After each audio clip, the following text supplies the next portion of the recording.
जय हिंद प्यारे साथियों, कैसे हो आप सभी। उम्मीद करता हूँ बहुत ही बढ़िया होगे और दोस्तों अपनी तैयारी को भी अच्छे तरीके से कर रहे होगे।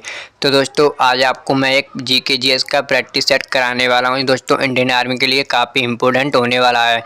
और दोस्तों आप बाकी इंडियन आर्मी की तैयारी कर रहे हो या दोस्तों उसमें भर्ती होना चाहते हो तो इन 30 प्रश्न का जो मैं प्रैक्टिस सेट करा रहा हूँ इसमें से दोस्तों किन्हीं 15 प्रश्न के सही जवाब देकर हमें कमेंट में ज़रूर बताएं।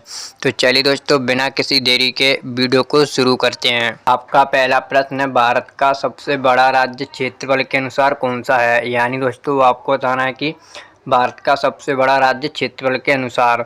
तो दोस्तों आपका इसका राइट आंसर होगा ऑप्शन सी राजस्थान। यानी जो राजस्थान है वो दोस्तों भारत का सबसे बड़ा राज्य क्षेत्रफल की दृष्टि से। अगर दोस्तों आपसे बात करी जाए जनसंख्या की दृष्टि से तो आपको पता होगा यूपी यानी दोस्तों जो उत्तर प्रदेश है वो सबसे बड़ा राज्य है। अगर दोस्तों मैं आपसे बात करूं कि उत्तर प्रदेश में कितने ज़िले हैं तो आपको पता होगा दोस्तों उत्तर प्रदेश में आपके 75 ज़िले हैं। और दोस्तों आपको कमेंट करके ना बताना है कि जो उत्तर प्रदेश के इस टाइम में सीएम कौन है। तो चलिए चलते दोस्तों नेक्स्ट प्रश्न की ओर।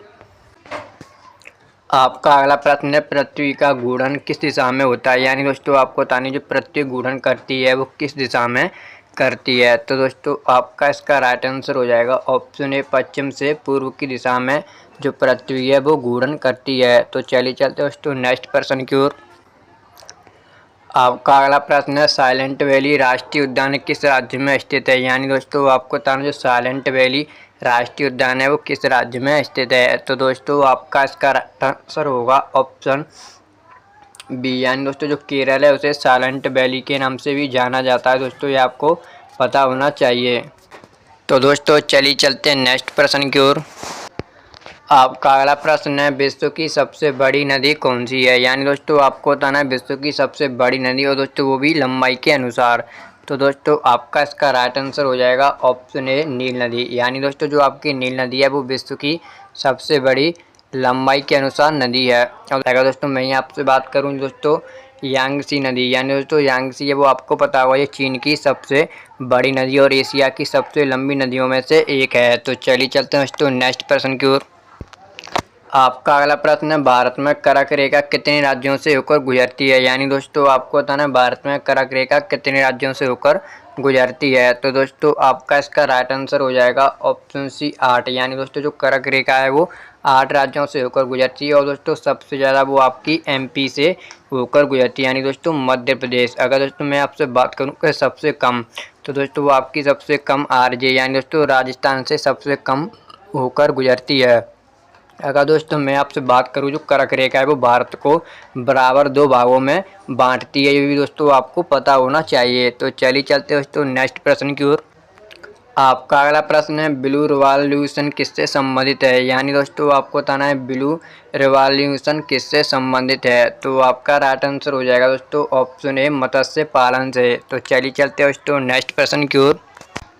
आपका अगला प्रश्न है, भारत की सबसे लंबी नदी कौन सी है। यानी दोस्तों आपको बताना भारत की सबसे लंबी नदी। तो दोस्तों आपका इसका राइट आंसर होगा ऑप्शन सी गंगा। यानी दोस्तों गंगा भारत की सबसे लंबी नदियों में से एक है जिसकी आपसे लंबाई पूछी जाए तो दोस्तों आपकी 2500 किलोमीटर की लंबाई है। अगर दोस्तों मैं आपसे बात करूं कि प्रायद्वीप भारत की सबसे लंबी नदी तो वो दोस्तों आपकी गोदावरी है।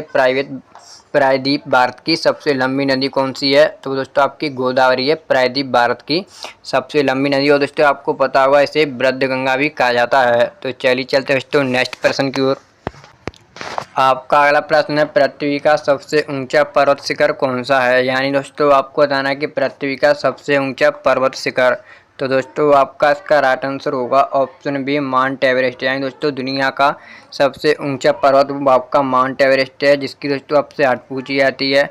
तो इसकी आपकी हाइट है दोस्तों 8,848.7 मीटर जो दोस्तों आपकी वर्तमान में नेपाल में स्थित है। कहाँ पर दोस्तों नेपाल में। अगर दोस्तों मैं आपसे बात करूं कि भारत का सबसे ऊंचा पर्वत कौन सा है तो दोस्तों आपका K2 है। कौन सा दोस्तों K2 जिसकी आपसे लंबाई पूछी है तो इसकी लंबाई है 8611 मीटर। यानी दोस्तों दुनिया में दूसरे नंबर का K2 है और भारत में प्रथम K2 है।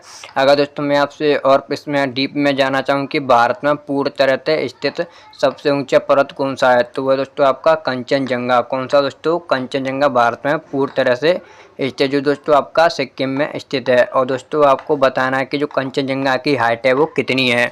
तो चलिए चलते हैं दोस्तों नेक्स्ट प्रश्न की ओर। आपका अगला प्रश्न है, सतलुज नदी किस देश से निकलती है। यानी दोस्तों आपको बताना जो सतलुज नदी है वो किस देश से होकर निकलती है। तो दोस्तों आपका इसका राइट आंसर हो जाएगा ऑप्शन सी, यानी दोस्तों चीन के तिब्बत से सतलुज नदी का उद्गम होता है। तो चलिए चलते हैं दोस्तों नेक्स्ट प्रश्न की ओर।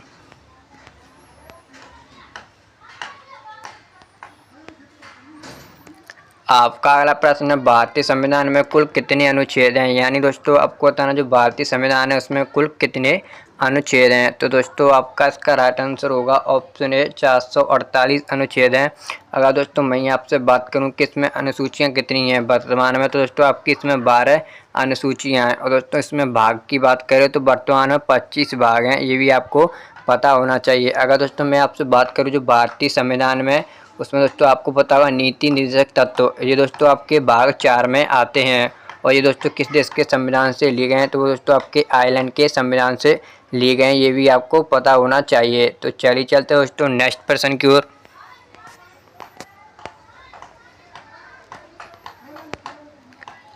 आपका अगला प्रश्न है, ताम्रपात्र किस धातु से बना होता है। यानी दोस्तों आपको बताना जो ताम्रपात्र है वो किस धातु से बना होता है। तो आपका राइट आंसर होगा दोस्तों ऑप्शन सी तांबा, यानी जो ताम्रपात्र है वो तांबा का बना होता है। तो चलिए चलते दोस्तों नेक्स्ट प्रश्न की ओर।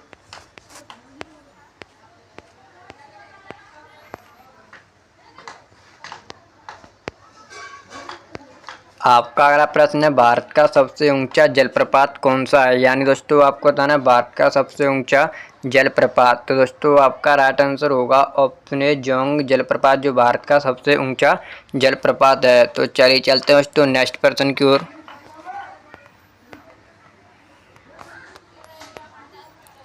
आपका अगला प्रश्न है, कौन सा विटामिन सूर्य की किरणों से प्राप्त होता है। यानी दोस्तों आपको बताना है कि कौन सा विटामिन है जो सूर्य की किरणों द्वारा प्राप्त होता है। तो आपका राइट आंसर होगा दोस्तों ऑप्शन सी। तो दोस्तों आपका इसका राइट आंसर होगा ऑप्शन सी, यानी दोस्तों विटामिन डी। जो विटामिन डी है वो दोस्तों सूर्य के प्रकाश से प्राप्त होता है। तो चलिए चलते हैं दोस्तों नेक्स्ट प्रश्न की ओर।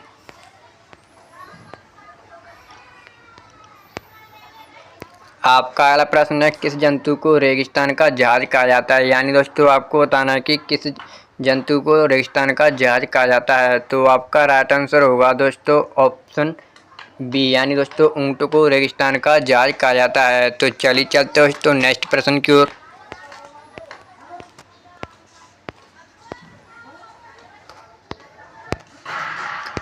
आपका अगला प्रश्न है, हीमोग्लोबिन में कौन सी धातु होती है। यानी दोस्तों आपको बताना जो हीमोग्लोबिन होता है इसमें कौन सी धातु स्थित होती है।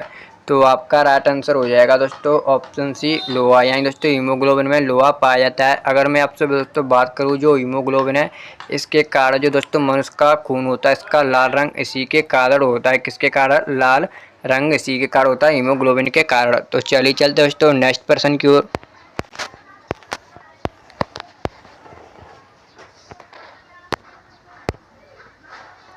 आपका अगला प्रश्न है, पादपों में भोजन का स्थानांतरण किस ऊतक द्वारा होता है। यानी दोस्तों आपको बताना है जो पादप होते हैं उनमें भोजन का स्थानांतरण किस ऊतक के द्वारा होता है। तो आपका राइट आंसर होगा दोस्तों ऑप्शन बी फ्लोएम द्वारा। अगर दोस्तों आपको जल की बात करो तो आपको पता होगा जाइलम द्वारा होता है।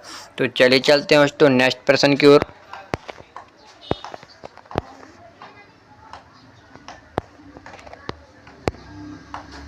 आपका अगला प्रश्न है, कौन सा ग्रह शाम का तारा कहलाता है। यानी दोस्तों आपको बताना है कि कौन सा ग्रह जो शाम का तारा कहलाता है। तो आपका राइट आंसर होगा दोस्तों ऑप्शन बी, यानी शुक्र ग्रह को शाम का तारा कहते हैं। तो दोस्तों आज का जो हमारा प्रैक्टिस सेट था वो यहीं पर समाप्त होता है। अगर आपको इसमें से एक भी प्रश्न ऐसा लग रहा है कि हमारी परीक्षा में आ सकता है तो वीडियो को दोस्तों तभी लाइक करें और चैनल को भी सब्सक्राइब जरूर कर लेना है ऐसे ही दोस्तों वीडियो देखने के लिए। तो चलिए मिलते हैं दोस्तों नेक्स्ट प्रैक्टिस सेट और अगली वीडियो में। जय हिंद जय भारत।